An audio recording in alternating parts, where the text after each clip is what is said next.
Hello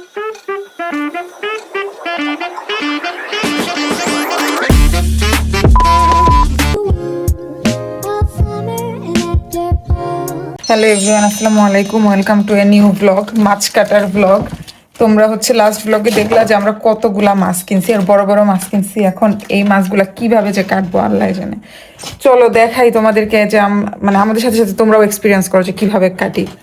এই যে এখানে মাগুর মাছ আছে, শাওন অলরেডি একটা নিয়ে বসে গেছে, আমি দেখাচ্ছি। এখানে মাগুর মাছ আছে দুইটা, একটা ইলিশ মাছ আছে বড়, এটা ইলিশ মাছ সরি। আর এই যে 6 কেজির বিশাল বড় রুই মাছ, রঘু মাছ। শাওন বসে গিয়েছে মাছ কাটতে। প্রথমত শাওন কাটবে মাগুর মাছ। এই যে মাগুর মাছে কি আছে, আঁশ আছে তেমন তো না, আঁশ নাই, কিন্তু ওই যে উপরে ইয়াটা কালো ছাবলা, এগুলো দিয়ে কাটা যাবে। ওই যে ওই আমাদের কালো মাজুনিটা আছে না, কালো মাজুনিটা দিয়ে মাগুর মাছ কাটার টিউটোরিয়াল দেখি দাঁড়ান।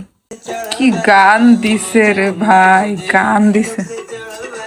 এই যে এটা এখন শাওন, এটা এখন শাওন। উফ, এটা তো কিছুই না রে শাওন, দাঁড়ান দাঁড়ান দাঁড়ান, এটা তো কিছুই না। যখন কিনা ওই রুই মাছটা কাটবেন তখন তো অবস্থা, আসল অবস্থা বোঝা যাবে। এই থাকি বালছালটা শাওন তো ভালোই কাটতে পারতেছে, মানে ভালোই হয়েছে। এখন উপরে খালি মাথাটা একটু ভালো করে কাটলেই হবে। এটা তো আসল চ্যালেঞ্জ না, আসল চ্যালেঞ্জ হলো মাগুর সরি রুই মাছ। মাগুর মাছ দুইটা কাটা শেষ, ঠিক আছে। এই যে একটা মানে আস্তটাই এক পটলা করছি মাগুর মাছ। তো এখন পালা কি ইলিশ মাছ নিয়ে আসেন। ইলিশ মাছ আমি এটা পলিথিনে ভরে ফেলি। উফ, রূপালি ইলিশ, কতদিন পর রূপালি ইলিশ খাবো। 1 কেজির ইলিশ এটা। দেখ এই কিন্তু ইলিশ মাছ আগে আগে কাটছিলাম, ইলিশ মাছের আগে আঁশ কাটতে হবে। এটা দিয়ে আঁশ কাটি। এগুলো যে কি কি আছে বাসে। এখান থেকে একদম ইয়া থেকে শুরু করেন। ভাও বুঝে নিবে আগে। ও মাই গড, মোবাইল উল্টে গেছে। বাবা, এটা বলে আবার আমরা দৌড়াও রাখতে হবে। ওকে ঠিক আছে। মাছ, ইলিশ মাছ কাটা হচ্ছে। শাওন কিন্তু আঁশ কাটতে পারে নাই, আমি শাওনকে আঁশ কাটে দেখাই দিছি যে ভালো ধার লাগবে একটু, সেটা তো মনে হয় ধার কমে গেছে। আচ্ছা এটা কাটেন, পরেরটা ধার দিচ্ছি। এই এই এত ছোট পিস করতেছেন কেন? আচ্ছা এটা করে কেটে ফেলছেন, কেটে ফেলেন। পরটা একটু বড় পিস করেন, বেশি পাতলা পিস ভালো লাগে না ইলিশ মাছের, একটু মোটা থাকা লাগে। হ্যাঁ হ্যাঁ এটা ঠিক আছে, এবারটা ঠিক আছে। উফ, কতদিন পর ইলিশ মাছ খাবো রে, কিন্তু সেই তাজা। আর একটু বড় করেন। হ্যাঁ হ্যাঁ এই তো উপরের পিসগুলো তো এমনিতে ইয়া হবে, একটু একটু পাতলাই করতে হবে একটু। মাছ খাবো, পাতলা মাছ খেতে খাইলে বড় পিস খাবো। এটা বেশি পাতলা কেন দাদা? এটা ঠিক আছে যে এটা কজন খাবে দাদা? দাদা এটা কি একটু আপনি এই পিসটাকে দাঁড়ান 1 মিনিট, আগে কাটেন না, দাঁড়ান। মামা এই ইলিশ মাছের পিসটাকে আপনি 5টা পিস করে দিন মামা। দাদা পাঁচ বেলা খাবেন দাদা? না দাদা, বাসায় মেহমান আসছে দাদা, 5 পিস করে দিন দাদা। ঠিক আছে দাদা। কত টাকা নিবেন দাদা? 20 টাকা। 20 টাকা দাদা। 20 টাকা নিন, আর এটাকে 5টা পিস করে দিন। এই পিসটাকে 5টা পিস করে দিন, 20 টাকা নিন দাদা। আচ্ছা শাওন, আপনি জানেনই না শাওন এত পাতলা করে না, যতই বড় হোক। এত বড় না তাই বলে আমি এই যে হ্যাঁ এইটুকু যেই পাতলা করছেন। খাও না খাও নিয়ে না, বাট মাছ ভাজতে গেলে তখন উঠেই যায় অর্ধেক বেশি, এই জন্য না দাদা। এটাকে দাদা 6 পিস করে দিবেন, বাসায় মেহমান আসছে তো দাদা। এবার কাটা হবে বহু কাঙ্ক্ষিত রঘু মাছ। আউচ, রঘু মাছ। মাছের ইয়াটা দেন তো, যে রিসিপ্টটা দেন তো, দেখাই কত কেজি ওজনের মাছ। রুই মাছের দামটা একটু কম ছিল মনে হয়েছে, আগের বার মনে হয়েছে বেশি ছিল। 270 krona, মানে এটা কত দাম? অলমোস্ট 5,500-এর উপরে, 6,000 মতো, 5,500 টাকার উপরে বাংলা টাকায় আর কি। তা বেশি না, কমই, কারণ বাংলাদেশেও তো এরকমই লাগে না। হ্যাঁ আসবো, হেল্প লাগবে। আস্তে আস্তে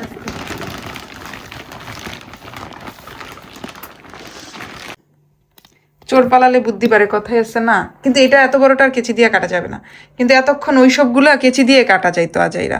ওটা আমি ডাবল কষ্ট করছি। চোর পালালে বুদ্ধি বাড়ে। এত বড় মাছ, অবশ্য শাওনের অনেক রুই মাছ খেতে ইচ্ছে করতেছে, ওর অনেক পছন্দ রুই মাছ, তাই বলি ধুর দরকার নেই। কাটা মাছ অবশ্য পাওয়া যায় এত পছন্দ না আমি ডেনমার্কে আমরা রুই মাছ খাই নাই, মানে খাই নাই খাই নাই না, কিন্তু আপনার পছন্দই তো, আপনার বাসায়ও তো রুই মাছ অনেক রান্না করে দেখছি, অনেক বেশি খায়। যাই হোক, কিন্তু কাটাটাও আছে, মানে হচ্ছে 4-5 পিস করে যে সেল করে ওটা, কিন্তু ওইটাতে মানে 4-5 পিস দেখা যায় অনেক দাম, কিন্তু তুলনামূলক বড়টা নিলে একবারে নিয়ে আসলে এটা 3-4 মাস ধরে খাওয়া যাবে আমরা দুজন। 3-4 মাসের কাটার কষ্ট তো একবার হইতাছে এটা। হোক, তাও তো হইলো, একটু দামটাও কম পাওয়া গেলে তুলনামূলক। আমার তো 2-3 মাস মাছ কিনতে হইতেছে না, তাই না? বরফটা এখনো কাটেনি, বরফটা যদি মানে হইতো 6-7 ঘন্টা আগে কিনছি তো, তারপরে ও যদি বরফ না কাটে কিছু করার নেই। এটা একটা কাজ করতে হইতো, নিয়ে এই যে একদম চাক্কা চাক্কা বরফ উঠতেছে, নিয়ে পানিতে গরম পানিতে ভিতরে নিয়ে আসা লাগতো। ছাই মাই সারা মাছ কাটা কষ্ট আছে, এটা তো রিয়েল চ্যালেঞ্জ। ইলিশ মিলিশ তো কিছুই ছিল না কাটা, এটাই রিয়েল চ্যালেঞ্জ। বিদেশে বসে কত কিছু এক্সপিরিয়েন্স হবে। এ মাছ তুমি গোসলটা ভালো যাচ্ছেন দিকে না, এটা গোস্ত না, এত ইজি না শাওন, অনেক এগুলো দেখেন, এগুলো গোস্ত না, মাছের আঁশের ঘরগুলো এগুলো। ধরো দেখি আমি একটা টেকনিক ট্রাই করি। ধরো একটা ধুইতে হবে এটা করে। কি টেকনিক?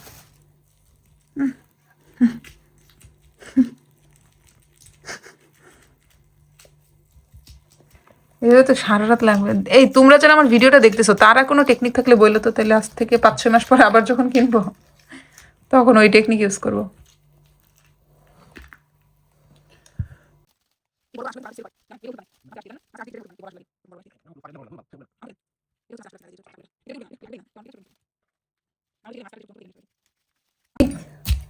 টেকনিক একটা খুঁজে বের করলাম, এই যে মাছটাকে এভাবে এভাবে এরকম করে করে আঁশের ভিতরে নিয়ে পরে খালি এইভাবে দিলে পরে এই যে বের হচ্ছে। আর কি আর করার, বিভিন্ন টেকনিকেই করতে হবে। কি চোখে ধরেন না? জেলের বউ।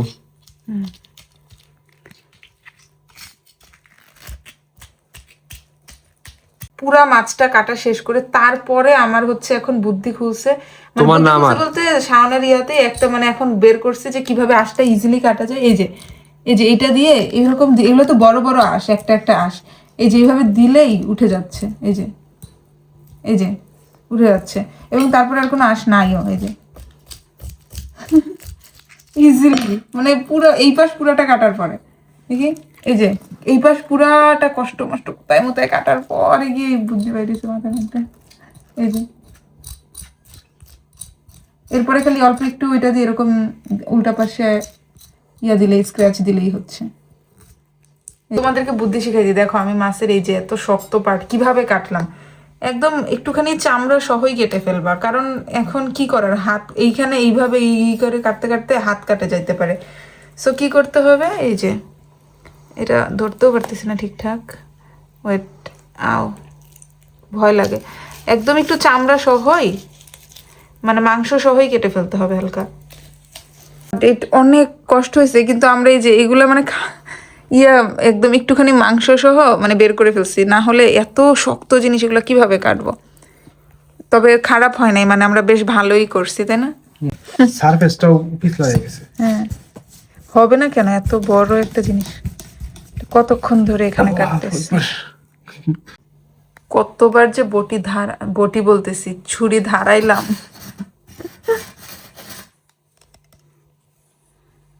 কারা কারা এরকম বড় মাছ বাসায় কেটে ট্রাই করছে, তাও আবার এই এক ছুরি দিয়ে? প্রত্যেকবার ধারায় ধারায় দিতে হচ্ছে। আরেকবার ধারান দেন। মাছ খাওয়ার যত শখ সব মিটে যাচ্ছে মাছ কাটতে কাটতে। ও মাই গড, আসলে যারা এই যে মিরপুর থেকে তারপর থেকে যে আমরা মাছ কিনতাম, মামারা যে মাছ কেটে দিত, এর থেকে কত ছোট ছোট মাছ কিনতাম তখন অবশ্য, মানে কি ব্লেসিং না?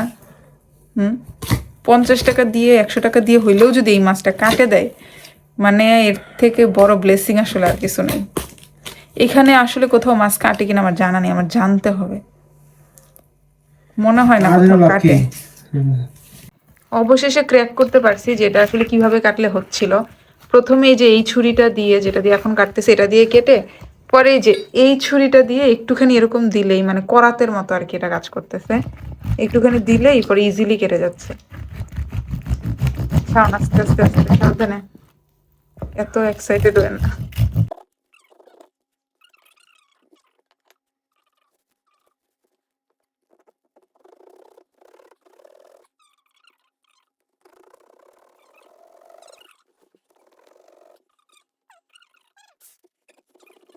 তোমার না খুব মজা লাগতেছিল প্রথমে?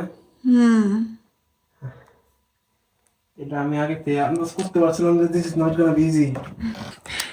এই করাতের মতো এটা দিয়ে, এটা মেনলি এটা দিয়ে হচ্ছে ড্যানিশ ব্রেড কাটে, বড় বড় ব্রেড আছে ওদের, ওই ব্রেড কাটার জন্য এই ইয়াটা, ছুরিটা আর কি মেনলি। এটা হচ্ছে একটা আমাদের ওই ছুরির বক্স নিছিলাম আমরা, সেই বক্সের মধ্যে কয়েক রকমের ছুরি ছিল, সেখানে এটা ছিল। এটা যে এত কাজে আসবে কল্পনাও করি নাই। এত বড় বড় মানে ইয়া কেটে যাচ্ছে এটা দিয়ে, ব্রেড কাটার ছুরি দিয়ে। সবসময় ধারালো জিনিস সব জায়গায় কাজে দেয় না, প্রমাণিত হলো। এখন কি ইজি লাগতেছে?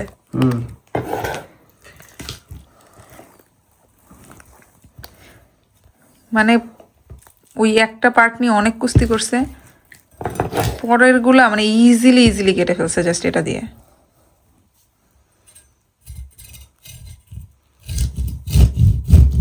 এই যে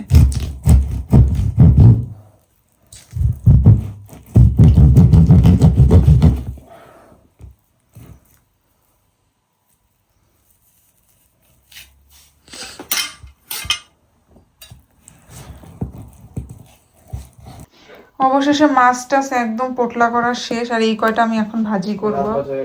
রাত বাজে দেখাই দিই আমি, রাত বাজে এখন হলে 1:46। এখানে মাগুর মাছ আছে, ইলিশ মাছ আছে, আর এই রুই মাছ, এই হলো রুই মাছ যেটা এখন ভাজি করব। ও, সবাইকে ধন্যবাদ ভিডিওটা দেখার জন্য। আর মানে আমি এখন মুখ দিয়ে কথা বেরোইতেছে না, কারণ আমি এত এত বেশি মানে এক্সস্টেড হয়ে গেছি। আমার চেয়ে বেশি শাওন, কারণ ও হচ্ছে পুরো মাছের হাড্ডিগুলো, মানে যার মাছ তোমরা চিন্তা করো, যেই মাছ আমরা বাজার থেকে লোক দিয়ে কাটাই কিনে নিয়ে আসি এক্সট্রা টাকা দিয়ে, এই বড় বড় বটি দিয়ে তারা বসে কাটে, সেই মাছ এই ছুরি দিয়ে কাটছি। যাই হোক, কিন্তু আলহামদুলিল্লাহ কেটে শেষ করতে পারছি। কালকে সকালে আবার আমার কাজ আছে এবং সারাদিন। যাই হোক, আজকের ভিডিও এ পর্যন্তই। আল্লাহ হাফিজ, bye bye, see you in my next blog.